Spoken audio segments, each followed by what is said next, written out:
Assalamualaikum warahmatullahi wabarakatuh. Halo teman-teman semuanya, balik lagi di channel ini bersama saya Nuryanti dengan NIM 2315007 Prodi Akuntansi Syariah di IAIN Ternate. Kali ini saya mendapatkan tugas lagi dari Ibrahim Rahayu untuk membahas tuntas satu topik yang sangat penting, yaitu siklus akuntansi pemerintah daerah atau biasa kita sebut akuntansi Pemda. Ini adalah sistem yang memastikan uang APD atau anggaran pendapatan dan belanja daerah dikelola dengan benar. Kenapa ini penting? Karena dengan tahu siklus ini kita bisa lebih paham tentang proses transparansi dan akuntabilitas keuangan di daerah kita. Jadi video ini bukan cuma buat mahasiswa akuntansi, tapi buat kita semua yang pengen tahu kemana sih uang daerah kita mengalir. Oke, langsung saja mari kita bedah satu persatu tahapannya.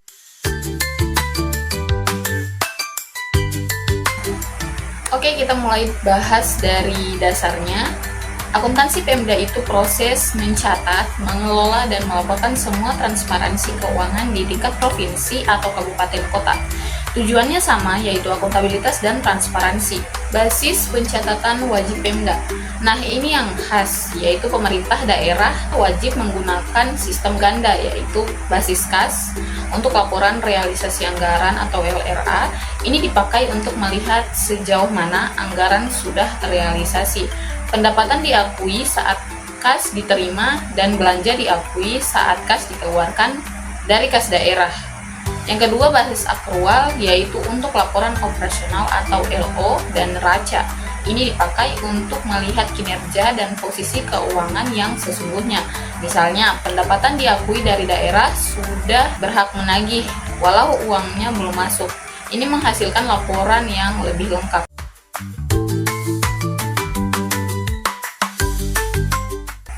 Sekarang kita masuk ke jantung pembahasannya, yaitu siklusnya. Bayangkan ini adalah perjalanan uang daerah dari awal sampai jadi laporan. Yang pertama, pencatatan awal, jurnal berpapasan. Setiap ada transaksi seperti SKPD atau Satuan Kerja Perangkat Daerah melakukan pembelian barang, harus ada bukti. Bukti ini kemudian dicatat dalam jurnal. Ingat, karena pakai dua basis, maka setiap transaksi seringkali harus dicatat dalam dua jurnal sekaligus. Yang kedua, jurnal kas untuk LRA, mencatat transaksi kas masuk dan keluar. Terus ada jurnal akrual untuk LO atau neraca, mencatat pertambahan aset, utang, pendapatan akrual, dan beban akrual. Setelah di jurnal, semua data dipindahkan ke buku besar tempat rekapitulasi setiap akun, misalnya total kas di bank daerah atau total belanja pegawai. Yang kedua, tahap penyesuaian.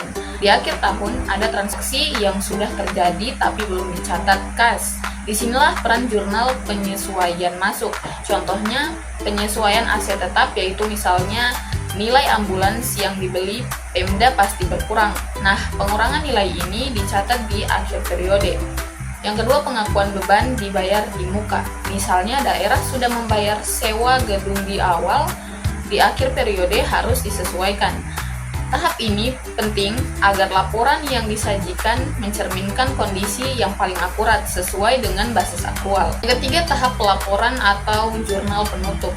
Setelah semua disesuaikan, kita masuk ke tahap akhir. Kita buat jurnal penutup untuk menutup semua akun-akun nominal atau pendapatan, belanja, beban, dan surplus atau defisit LO, dan memindahkannya ke akun ekuitas. Saldo anggaran lebih atau SAL ini dilakukan agar akun-akun tersebut kembali nol dan siap untuk periode anggaran berikutnya.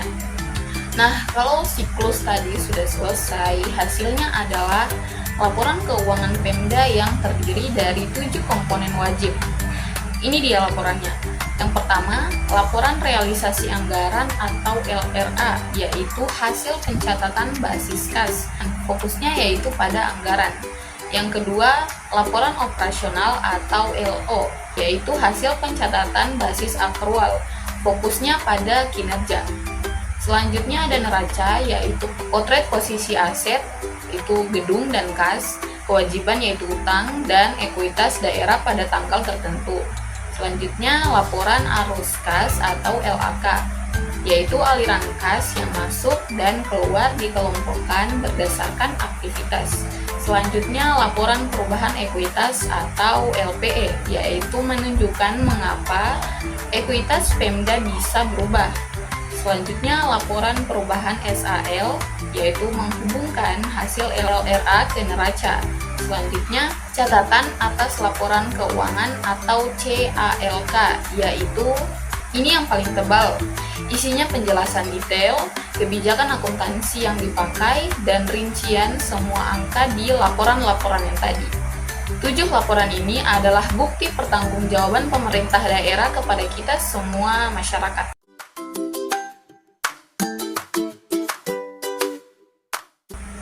Nah, jadi teman-teman, itulah gambaran lengkap dari siklus akuntansi pemerintah daerah. Intinya, akuntansi Pemda menggunakan sistem yang canggih dengan menggabungkan basis ke kas dan basis akrual untuk menghasilkan laporan yang transparan. Siklusnya berjalan teratur, mulai dari pencatatan bukti, jurnal berpapasan, penyesuaian, penutupan, sampai akhirnya menjadi 7 laporan keuangan wajib. Dengan memahami ini, kita bisa menjadi warga negara yang lebih cerdas dan kritis dalam mengawasi keuangan daerah kita.